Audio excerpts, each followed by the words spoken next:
Hello friends, welcome to meaning in Telugu channel.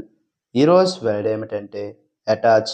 దీన్ని తెలుగులో జోడించు, అనుసంధానించు అని అంటాం.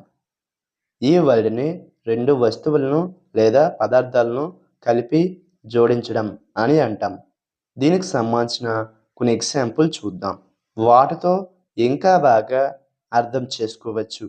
ఫర్ ఎగ్జాంపుల్, ఫస్ట్ది please attach the documents to your email. అంటే తెలుగులో దయచేసి మీ ఈమెయిల్కు పత్రాలను అటాచ్ చేయండి. దీని next example and final example, he used tape to attach the poster to the wall. అంటే తెలుగులో అతను పోస్టర్ను గోడకు అతికించడానికి టేప్ వాడాడు. ఈ వీడియో మీకు నచ్చితే లైక్ చేయండి. మరిన్ని వీడియోల కోసం మా ఛానల్ని సబ్స్క్రైబ్ చేసుకోండి. Thank you friends.